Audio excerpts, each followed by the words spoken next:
imagine? I get that a lot. Like, it's not nice hearing words like that from such a little thing like you. The other one I get is, it's not very ladylike. It's not very ladylike. And I thought, I couldn't give a shit. I couldn't give a shit if you don't think I am a lady because I do not think I am a lady. I don't like the term ladylike. I think we've started using it as a bit of a way to like attack women and to making them feel like the way they're behaving, if it's not ladylike, makes them less of a woman or makes them not as good as other people. Not at all. The only time I don't mind being called a lady is if I'm like walking through the city centre on a Tuesday morning and a little kid bumps into me and the mum goes, oh, I'm sorry.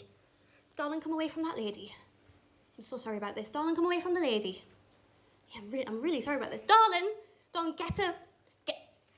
get away from the lady because she's very drunk. Come on, get away. Get away from the lady. Don't mind that at all. And I think that's one thing, like when I was writing this show, that I was like, yeah, I'm okay with that.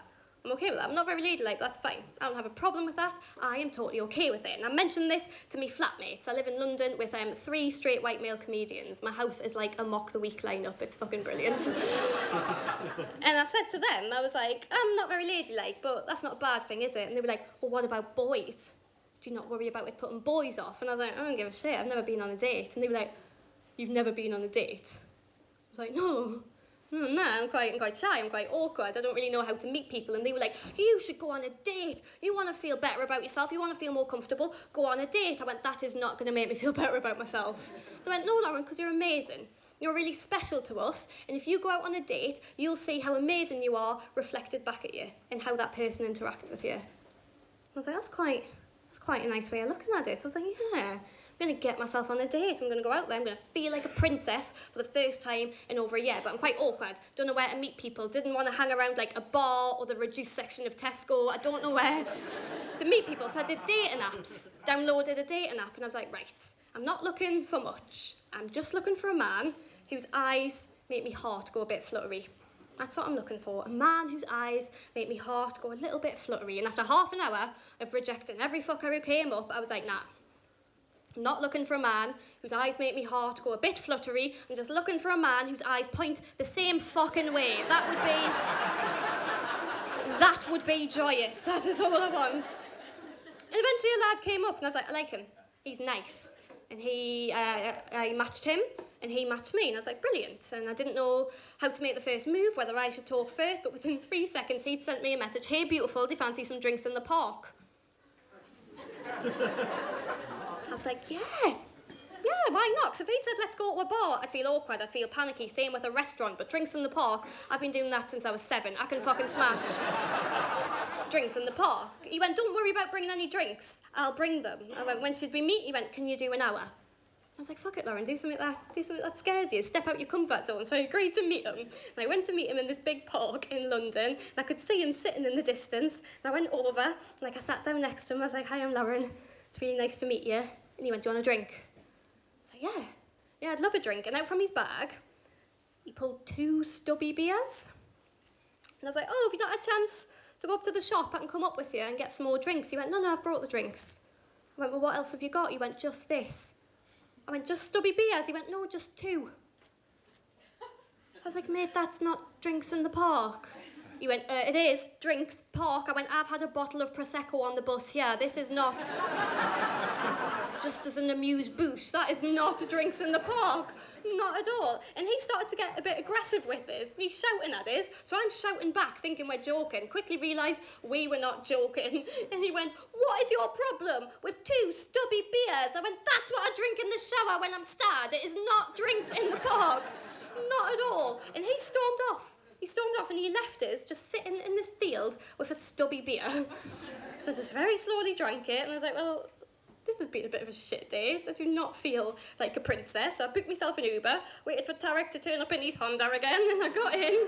And I went back home, drank a bottle of Prosecco in the house and ended up passing out. I woke up in the morning and I was like, I do not feel like a princess. So I felt really shit about myself. I was like, oh, I've gone out expecting to have me hopes raised. And I just feel quite down. Don't feel very good about myself. Maybe I'm not going to find anybody else. Maybe I've let my one true love get away from us. And this happened a week before I was due to meet Jamie. A week before I was due to meet him for the 2nd time. And I was like, oh, now I'm feeling all shitty. It's going to be so uncomfortable when I meet him. So I was like, right, get one step ahead. If you can work out what maybe he didn't like about you, when he says it, it won't hurt your feelings. You'll be totally fine. You'll be like oblivious to it. I was like, right, rack your brains. What have you done to hurt his feelings? What have you done to upset him? And the only thing I could think was we'd had an argument 2 weeks before I moved to London. Proper storming argument about me moving to London. So I dealt with this argument like an adult, by which I left, went out drinking with my best mates and just ignored him all night. And I'm coming back at 4 o'clock in the morning and I thought, don't go to bed on an argument. Like, not at all. Like, what if this is the last time you ever speak to him? What if he dies in his sleep and the last thing he's heard is an argument with you? Wake him up, tell him how much he means to you. Tell him how much you love him. Tell him you can get through this. Tell him how special he is to you. So I gave him a shake and he jolted up in bed. He went, Lauren, it's 4 in the morning. Do you not think you've caused enough trouble? What have you got to say for yourself? And I opened my mouth for like an outpouring of love. But love didn't outpour. Just a whole chip. A whole unchewed chip in its entirety just flew out of my mouth through the air and it landed on the pillow next to his head and I just stood there looking like a cat who brought me master home a present. And I was like, yeah, maybe that was it. Maybe that was it. Maybe that was the final straw for him. Maybe he didn't want to be with a girl who did things like that. And I thought, right, well, if that's your reason for breaking up with me, because I get a bit too drunk and I make a tit of myself, I'm fine with that. We all get too drunk, we all embarrass ourselves. I am absolutely fine with that being who I am. Doesn't matter. So I went to meet him, King's Cross, and I was like, I know exactly what he's going to say. He's going to say, I'm a drunken little idiot. That is fine. I am fine with that. So I stood in King's Cross at 5 o'clock, and I sent him a text. I went, are we still meeting at 5? And he didn't reply, but it came up with little ticks. I was like, right. He said he would get his tattoo, finish at 4, be with me at 5, train at 6. It's only 2 minutes past 5. Got loads of time. Don't panic. I'm stood there. I'm watching the clock tick. I got 5:15 and I was like, he's still not read the messages. It's fine, he's on the tube, he's underground, he's got no signal. Got 5:30. I was like, well, this is a long fucking tube ride. Where are you, Jamie? 1:45. I was like, where are you? We're not gonna have much time for chatting. And at 6 o'clock, I watched his train pull out the station. I was like, what an idiot. He missed his train. How's he gonna get back? How's he gonna get back to Newcastle? I hope he's got enough money. I wonder if I need to lend him any. Should I offer? I hope he's okay. And eventually, at 6:45, yes, I did wait another 45 minutes. Why? Because I'm an idiot. A text came through, and he went, don't worry, I've not missed the train. I was like, you have missed the train, because I'm here, and you didn't get on the train. He went, correct. So how have you not missed the train? He went, please don't be angry. And you know when someone says, please don't be angry, you're about to be really fucking angry. He said, I'm really sorry, I panicked, I changed my mind, I couldn't face seeing you. I got the 4 o'clock train instead. I really hope you're not mad. So by the time I turned up to that train station at 5 o'clock, he was an hour into his journey home. He wasn't not texting back because he didn't have any signal. He'd actively turned his phone off because he knew what he had done. And I'm very embarrassed to admit this, but I stood in the middle of King's Cross and I just burst into tears. Proper full-on white girl tears, but it was like London at rush hour, no one batted an eyelid, it was fine.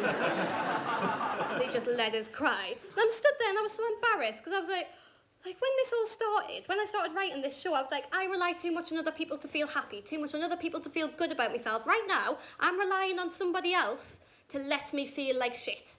I am giving him that power. I am letting him make me feel like this. I don't need anybody else to make me feel like this. I don't need him to tell us what he doesn't fucking like about us. If I want to feel shit about myself, I'll go on Instagram when I'm hungover. I do not need this. Not at all. So I was like, right, I'm going to go home. I'm going to get to the bottom of this all on my own. I'm going to be so confident. I'm going to be more confident than a man on the internet with no profile picture but a misguided opinion. That is how confident I am going to be. So I went home in a proper little strop and I went straight up to my room and I got a bit of paper out and I was like, right, why am I so insecure? Why do I not like myself? Why am I so uncomfortable in my own skin? And I sat there for ages, just upset. And then I wrote down plain. That's the first word I wrote down. Because I'll happily admit it, I don't like the way I look. I really, really don't. It's why I like to wear like sequins and sparkles, because I know you can't polish a turd, but you can roll her in glitter. I like to fully embody that way of living. I was like, yeah. Maybe that's why I'm not very comfortable being me, because I'm quite plain. I don't feel very attractive. Don't like the way I look. Maybe that's it. I don't think I'm ugly, just don't think I'm anything special. But I was like, right, what's wrong with being plain? Who decided being plain was a bad thing? So I went down to the lads, and I was like, can I ask your opinion on something? They were like, yeah, yeah, anything. I went, I think I'm plain. I don't think that's necessarily a bad thing. I've thought for ages it was a bad thing, but maybe it's not. Maybe that's all in my own head. Do you think being plain is bad? And they just stared at us. Till one of them broke the silence and went, can I just get this straight? You think you're plain? I was like, yeah, I think I'm plain. And he went, right, like a scone. Before I had a chance to ask him what the fuck he meant, my second flatmate went, yep, totally see where you're coming from. I was like, what do you mean you totally see where I'm coming from? He went, right, well, think about it, Lauren. If I came home from a night out and I'm totally shit-faced and I went in my bedroom and on my bed waiting for us was just a plain, boring scone. I went, I didn't say boring. That is not a word I used. He went, fine. If I went in my room and there's just a plain scone waiting for us, I'd not be thrilled, but I would probably settle for it. That's kind of you, isn't it, mate? And I was like, right, if you need us, lads, I'll just be upstairs, killing myself. See yous later. Thanks for the confidence boost, much appreciated. And my third flatmate went, hey, don't be upset. I was like, I'm not even bothered. Always wanted to be a plain scone. It's actually been a life goal of mine. And he went, because there are so many good things. And I thought, yeah, we'll go. The compliments I was fucking fishing for all along. He went, there were so many good things about being a plain scone. And I was like, yeah? Really? And he went, yeah, really? Like, think about it, mate. Plain scones go with absolutely anything. I was like, that's not a compliment. Not a fucking compliment. Raging.